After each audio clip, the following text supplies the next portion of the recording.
कहानी की शुरुआत होती है एक खूबसूरत यॉट से, जहां पर एक सारा नाम की लड़की जो कि अकेले ही अपनी यॉट के पीछे स्विमिंग कर रही थी, वहां पानी के अंदर सुंदर नजारा देखने जाती है। जब तक उसकी नाव उससे बहुत दूर तक जा चुकी थी, उसके दोस्त बिल्कुल ही भूल गए थे। उसके पास अचानक कुछ जेलीफिश जाकर उसके पैरों पर चिपक जाती हैं और उसे अंदर की तरफ खींचने लगती हैं। वह जोरों से अपने दोस्तों को आवाज देती है, लेकिन वह अपनी मस्ती में धुंध थे और वह जेलीफिश सारा को पानी के अंदर की ओर खींच रही थी। तभी अचानक उसके दोस्तों को याद आता है और वहाँ यॉट को रुकवाते हैं और उसको बचा लेते हैं। सभी लोग उससे माफी मांगते हैं क्योंकि उन्होंने उसको पीछे छोड़ दिया था। उसके पैरों पर अलग ही तरह के कट लग रहे थे। फिर शाम के सीन में सब डिनर कर रहे थे, तो उनकी लीडर की जिसका नाम मैक्स होता है, जो कि अब उनसे कहीं अलग जगह घूमने की बात कर रही थी। अब शाम का वक्त होता है। वहाँ पर खूब धूमधाम से पार्टी चल रही थी। वहाँ सभी दोस्त कल डेविल्स माउथ केव घूमने जाने की कह रहे थे। तभी अगले दिन सुबह होते ही वहाँ डेविल्स माउथ केव की तरफ रवाना होते हैं और आगे जाकर के उन्हें वाट नाम का आदमी, जो कि उनका गाइड होता है, वही उनको डेविल्स माउथ की तरफ ले जाएगा और सबको नाव में बैठकर और उसकी तरफ चल देते हैं। कुछ देर बार बार एक गुफा के सामने रुकते हैं। वाट उन्हें बताता है कि यहाँ पर दो रास्ते हैं। ग्रीन रास्ता लंबा और सेफ है, लेकिन उनके लीडर मैक्स उन्हें बताती है, मैंने सुना है कि रेड वाला रास्ता अमेजिंग है। वाट उन्हें बताता है कि बारिश का मौसम है और यहाँ पर कुछ दिनों पहले बाढ़ आई थी, हमें उससे नहीं जाना चाहिए।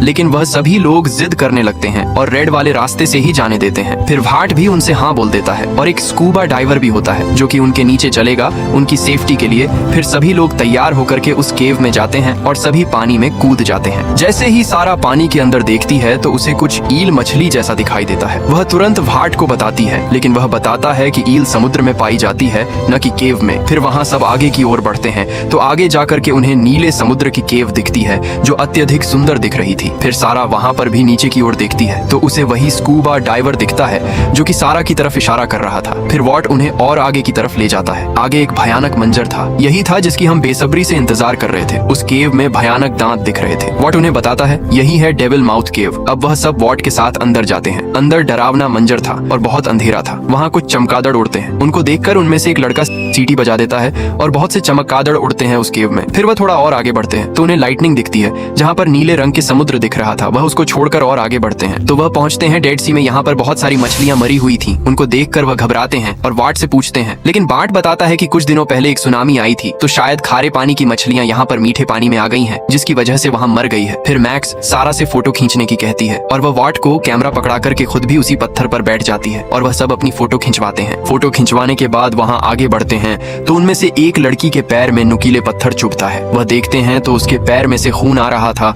और उनके नीचे से जो स्कूबा डाइवर था उसके पीछे से कोई बड़ी सी चीज गुजर कर निकली थी। उसने देखा पर उसे पता नहीं चला। वहाँ सब मौज मस्ती करते हुए आगे जा रहे थे, लेकिन सारा उस डाइवर को देखती है तो उसे नीचे खून ही खून दिखाई देता है। वह घबराकर तुरंत ऊपर आती है और यह बात सबको बताती है कि नीचे खून ही खून है और वो स्कूबा डाइवर नहीं दिख रहा है। तभी उस डाइवर का चश्मा ऊपर की तरफ टूटा हुआ आता है तो वॉट उसको उठाता है और उसको ध्यान पूर्वक देखने के बाद उसमें से एक दांत निकलता है और वॉट बताता है ये दांत तो एक शार्क का है, जिसको सुनकर के सभी लोग घबरा जाते हैं और पानी से निकलकर बगली के छोटे छोटे टीलों पर चढ़ जाते हैं। वह उन्हें बताता है तुम घबराओ मत। वहाँ सब पूछते हैं कि शार्क यहाँ कैसे हो सकती है, वह तो समुद्र में होनी चाहिए। उसको भी नहीं पता था यहाँ कैसी आई। अब वाट उनसे अपने साथ चलने की कहता है कि मैं इसके सभी रास्ते जानता हूँ, मेरे साथ चलो, मैं तुम्हें बाहर निकाल दूंगा। लेकिन वह बताते हैं बिना प्लेन के कुछ नहीं करना चाहिए और आपस में लड़ाई करने लगते हैं। वाट कहता है जिसको मेरे साथ चलना है चले और खुद ही अकेला चल देता है। उतनी देर में उन सबको पता लगता है कि वाट अकेला ही चला गया है। फिर सभी लोग एक साथ चलने की कहते हैं और आगे जाते हैं। तभी थोड़ी दूर जाकर उनमें से एक लड़का आगे जाने की हिम्मत नहीं करता, लेकिन वहाँ उसमें हिम्मत डालते हैं और कहते हैं तुम कर सकते हो और फिर उसको भी आगे ले जाते हैं। थोड़ी आगे जाकर के एक शार्क जो कि उसे लड़के के सामने आ रही थी, एक लड़की उस शार्क को देख करके बहुत तेज चिल्लाती है, पर वह शार्क उस लड़के को लेकर के नीचे की ओर ले जाती है। लेकिन वह लड़का दोबारा ऊपर आ जाता है। फिर उसे घूमकर स्पीड से नीचे ले जाती है और उसको नीचे ही मार देती है। वह सभी लोग घबरा जाते हैं और पास में ही एक छोटी और ऊंचे से पत्थर पर एक एक कर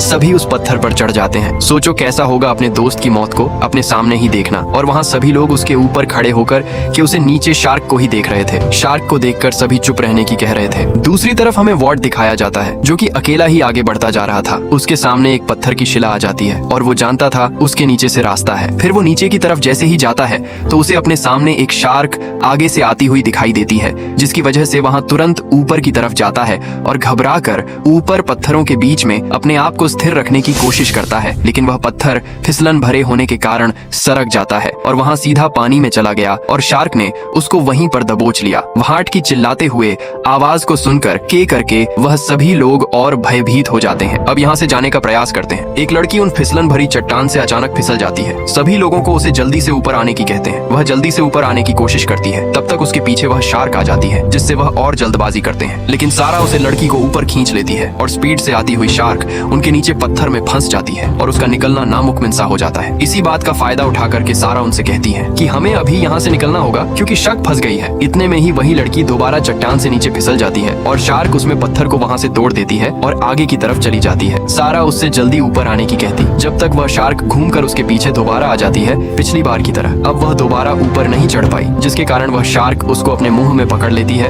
और वही दबोच डालती है और उसे अपने साथ ले जाती है। अब मैक्स उन दोनों से कहती है कि हमें जल्दी शॉर्टकट वाले रास्ते से निकलना चाहिए, लेकिन सारा उससे कहती है कि मेरे हिसाब से हमें समुद्र वाले रास्ते से निकलना चाहिए, जिससे मुझे लगता है कि वह समुद्र में नहीं आ पाएगी। और लड़का भी उसी रास्ते से जाने की कहता है और मैक्स बिना सोचे समझे नीचे पानी में कूद जाती है और बताती है मैं इस डेथ केव को पार कर कर ही रहूंगी। और वह लड़का भी उसके पीछे कूद जाता है और बताता है कि मैं तुम्हें अकेला नहीं छोड़ सकता। फिर सारा भी उनके पीछे कूद जाती है और जब वह तीनों आगे जाते हैं तो उन्हें एक बंद रास्ता दिखाता है। तो मैक्स कहती है मैं आगे जाकर तुम्हें बताती हूँ, और वह नीचे पानी में जाती है और कुछ समय तक रहकर ऊपर आती है तो उन्हें बताती है कि आगे रास्ता है और उन्हें जल्द से निकलने की कहती है। फिर वह एक एक करके मुझे पानी में जाते हैं और नीचे वाले रास्ते से निकल करके दूसरी तरफ आ जाते हैं। फिर मैक्स बताती है कि मैप के हिसाब से एक और केव है जिसे बाहर निकल सकते हैं और वह ऊपर की तरफ है। फिर बाद में तीनों आगे जाकर उनके चट्टानों पर चढ़ने लगती हैं और ऊपर की तरफ जाने लगते हैं। फिर उन्हें ऊपर एक केव दिखती है तो वह धीरे धीरे कर आगे बढ़ते हैं और आगे जाते जाते सारा उनसे अपनी टॉर्च को बंद करने की कहती है। जैसे ही वह टॉर्च बंद करते हैं तो आगे उन्हें सूरज की रोशनी दिखती है, जिसको देखकर वहाँ बहुत खुश हो जाते हैं और सूरज की रोशनी की तरफ आगे बढ़ते हैं तो तुरंत ही मैक्स के नीचे की केव चटक जाती है और वह नीचे लटक जाती है। लेकिन सारा उसे पकड़ लेती है पर वह उसको चिल्लाने से मना करती है क्योंकि फिर से उसके नीचे ही वह शार्क उस पानी में तैर रही थी और उसके पैरों के नीचे से शार्क निकल जाती है। सारा की पकड़ बहुत ढीली पड़ गई थी। तभी इसी वक्त वह शार्क वहां से चली जाती है और सारा के हाथों से मैक्स का हाथ फिसल जाता है और वह नीचे पानी में गिर जाती है। फिर तभी वह लड़का भी उसके पीछे कूद जाता है और सारा भी वहां से निकलने की वजह उसके पीछे ही कूद जाती है। तो बाहर रास्ता देखने के लिए नीचे पानी में जाती है तो वहां पानी में जाकर दोबारा ऊपर आती है तो बताती है कि नीचे एक बहुत लंबी टनल है पर उसे टनल में छोटे छोटे एयर पॉकेट हैं। हम एक एक करके एयर पॉकेट में जाकर सांस लेंगे और आगे बढ़ते जाएंगे। सभी ने यही सोच और वह धीरे धीरे आगे गए और एक एयर पॉकेट से सांस के उसमें से निकलकर दोबारा तैरते हैं। सांस लेकर द्वारा आने वाली एयर पॉकेट में जाती ऐसे ही कर धीरे धीरे टनल को पार कर रहे थे। तभी वहाँ पर वह शार्क आ जाती है, लेकिन टनल छोटी होने के कारण वह उसमें अंदर नहीं घुस पाती है और एक जगह तो वहाँ फंस जाती है और थोड़ी ही दूर पर एक छोटा सा छेद होता है। वहाँ दोनों लड़कियां उसमें से निकल जाती हैं, लेकिन टनल में अचानक पत्थर आने की वजह से वह लड़का उसी में फंस जाता है और वहाँ निकालने में सक्षम नहीं रहता है। सारा जल्दी से आगे जाकर एयर पॉकेट में से अपने मुंह में हवा भरकर सीधे उसके मुंह में ट्रांसफर कर देती है, लेकिन उसका बचना असंभव था, इसलिए वहाँ मना कर देता है और उनको आगे जाने की सलाह देता है, जिसके कारण वहाँ दोनों उसको वहीं छोड़ करके आगे बढ़ जाती है और उसकी वहीं पर ही मृत्यु हो जाती है। उनको बहुत दुख होता है,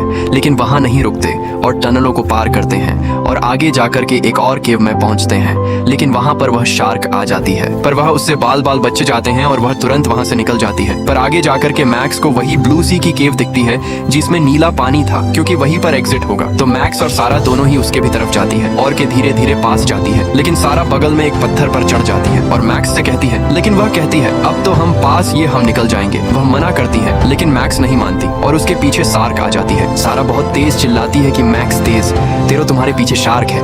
वह उसको देखकर घबराकर सामने वाले पत्थर पर चढ़ जाती है और बाल बच जाती है। सारा उसका ध्यान खींचने के लिए पानी में थप्पड़ मारती है और फिर एक लाइटर लेकर के उसका ध्यान कीजिए, जिससे शार्क सारा की तरफ आती है और पूरी दम से उसकी तरफ चलती है, लेकिन वह उस लाइट को उसके मुंह में डाल देती है और वहां से चली जाती है और सारा सीधा तैरकर मैक्स की तरफ जाती है। मैक्स के बहुत चोट आ गई थी और मैक्स अचानक ही वहां पर बेहोश हो गई, लेकिन सारा उसको बेहोश हालत में लेकर एक और केव में जाती है। वहीं पर उसको होश भी आ जाता है। तो वहाँ दोनों देखते हैं कि वहाँ पर ऊपर की तरफ एक बहुत बड़ा छेद था जहाँ से सूरज की रोशनी आ रही थी। सर रहती है, मैं ऊपर जाकर देखूंगी। तो वहाँ धीरे धीरे जाकर आहिस्ता उस पर फिसलन भारी चट्टानों पर चढ़ करके उस छेद की तरफ जाते हैं तो वह देखी है कि आगे की तरफ समुद्र था, लेकिन समुद्र बहुत ही नीचा था और नीचे बहुत नुकीले पत्थर थे जिसकी वजह से उसकी जान भी जा सकती थी। तो वह लौट करके मैक्स के पास दोबारा आती है और बताती है कि अभी दिन का टाइम है, रात के टाइम पर पानी ऊपर की तरफ आ जाता है। तो हम रात के टाइम पर जाएंगे तो वहाँ दोनों इस पत्थर पर सो जाती है। फिर रात का टाइम आ जाता है, पानी का स्तर थोड़ा ऊंचा हो जाता है। सारा उठती है और बताती है अब मैं देखने जा रही हूँ। फिर वह ऊंचे फिसलन भरी चट्टानों पर दोबारा चढ़ती है। मैक्स की भी उसके पीछे आती है, लेकिन मैक्स के हाथ में चोट लगने के कारण ऊपर नहीं चढ़ती। सारा ऊपर चढ़ती है, पानी का स्तर थोड़ा ऊपर आ जाता है, लेकिन मैक्स रहती है उसके सर, प्लीज मुझे भी अपने साथ ले चलो। वहाँ नहीं मानती है। फिर सारा कहती है अगर तुम मेरे साथ चलना ही चाहती है तो इस रस्सी को पकड़ लेना। दोबारा उसी को मजबूती से एक ऊपर की तरफ पेड़ से बांधती है और अपने ऊपर पेड़ का तब मैक्स की तरफ पहनती है। मैक्स उसको पकड़ करके ऊपर की तरफ चढ़ती है। धीरे धीरे जैसे ही वह थोड़ी ऊपर चढ़ती है तभी पीछे से वह शार्क अचानक आकर मैक्स को वहीं पर दबोच में डालती है और अपने साथ खींच ले आती है। लेकिन वह रस्सी सारा में फंसी थी और पेड़ की टहनी टूट करके सारा को भी अपने साथ खींच ले आती है। पानी में खींच करके स्पीड के साथ फिर सारा जल्दी से एक चाकू निकालती है और उस रस्सी को जल्दी से काट देती है, जिसकी वजह से वहाँ वहीं रुक जाती है। लेकिन वह शार्क मैक्स को अपने साथ ले जाती है। अब सारा सोचती है कि इस शार्क का तो कुछ करना पड़ेगा वरना मैं भी जिंदा नहीं बचूंगी। तो उसे पता था ये पत्थर थोड़े कमजोर है, तो वह एक पत्थर पर चढ़ जाती है और अपने चाकू को उसमें घुसेड़ देती है और हुक की तरह उसे यूज करती है और उस पर लटक जाती है और अपने पैरों को पानी में रखती है और पानी को छपछपती है, जिसकी आवाज को सुन करके वहाँ पर शार्क आ जाती है